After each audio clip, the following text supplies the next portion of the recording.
बिस्मिल्लाहिर्रहमानिर्रहीम। अस्सलामु अलैकुम बच्चों। आज का जो हमारा सबक है वो कलिमा और कलिमा की इक़साम के हवाले से है। हर वो लफ्ज़ जो हरूफ हिजा से बने लेकिन अपना एक मानी रखे उसको हम कलिमा कहते हैं। गोया ना सिर्फ मानी रखे बल्कि बामानी हो, यानी वो अपना एक ऐसा मानी रखता हो जो हमारे सुनने के बाद हमारी समझ में आ सके।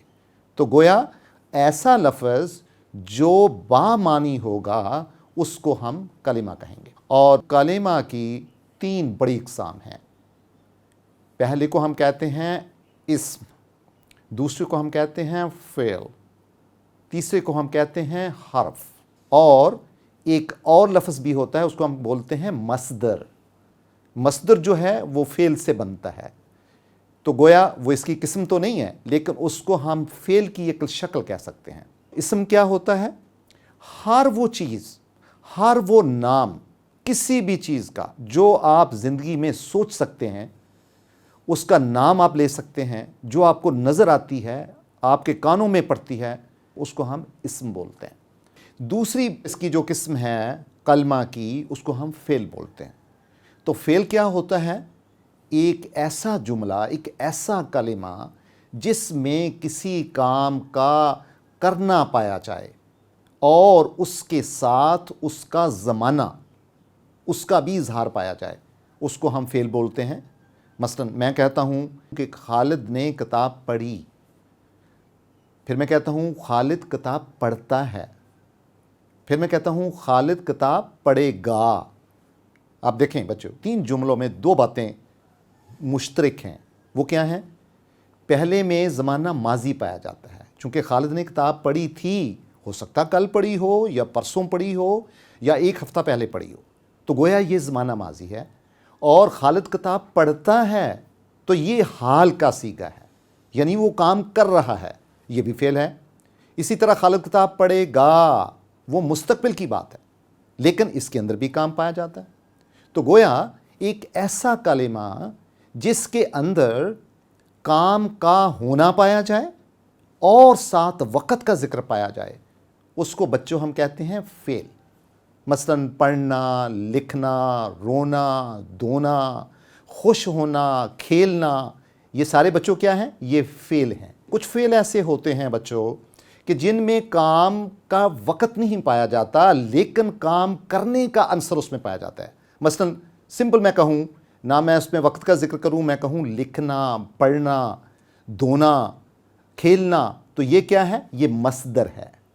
इसी तरह कलिमा की जो तीसरी किस्म है उसको हम बोलते हैं हर्फ। हर्फ क्या होते हैं? इनमें ना तो कोई नाम पाया जाता है और ना ही कोई काम पाया जाता है। और हर्फ अपना ये काम करते हैं कि ये इस्म और फ़ेल को मिलाते हैं आपस में।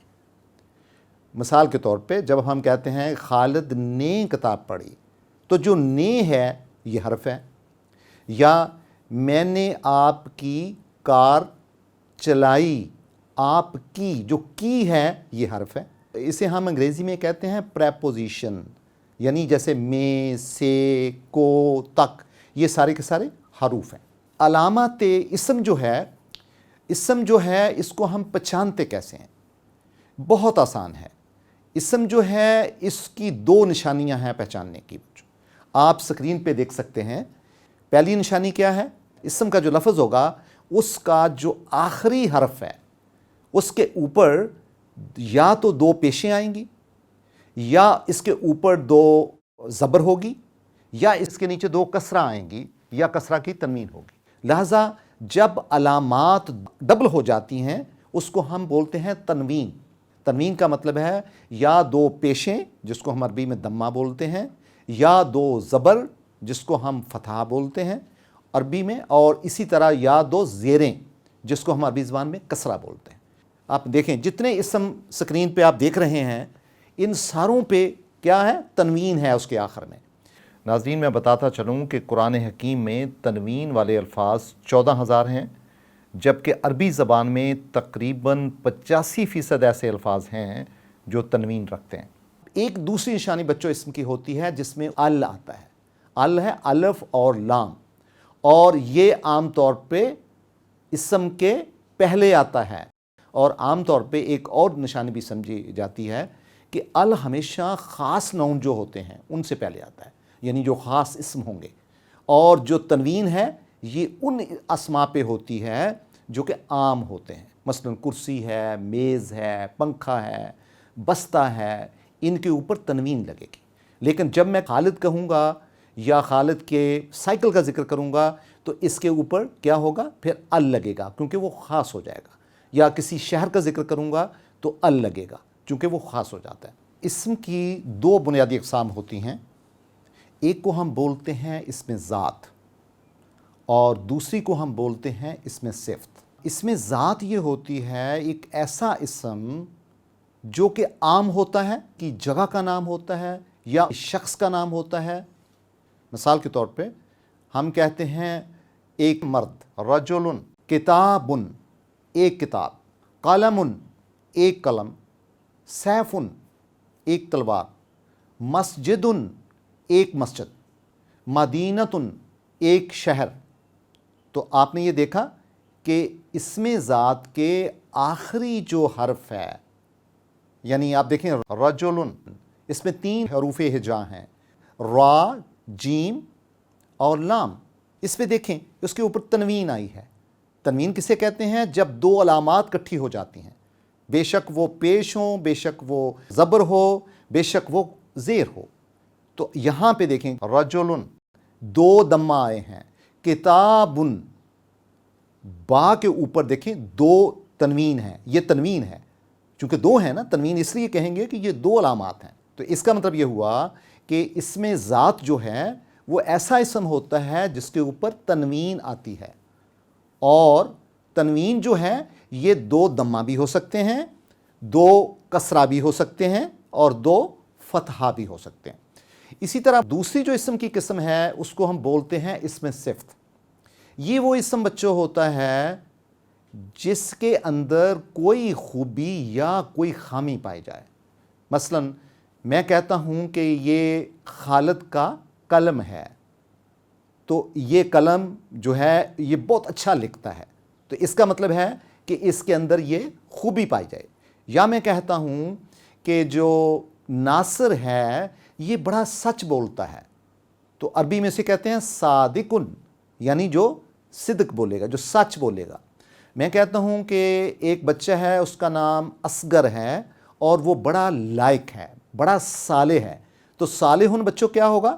یعنی نیک ہونا، صالح ہونا، یہ اس میں صفت ہے۔ اسی طرح ایک بچہ جھوٹ بولتا ہے تو ہم کہیں گے کاذبن، اس کا مطلب ہے وہ کذب کرتا ہے، یہ بھی اسم ہے۔ کیوں؟ کیونکہ اس کے اندر ایک صفت پائی جاتی ہے۔ صفت خوبی کو بھی کہتے ہیں اور خامی کو بھی کہتے ہیں، یعنی دونوں چیزوں کو ہم صفت کہتے ہیں۔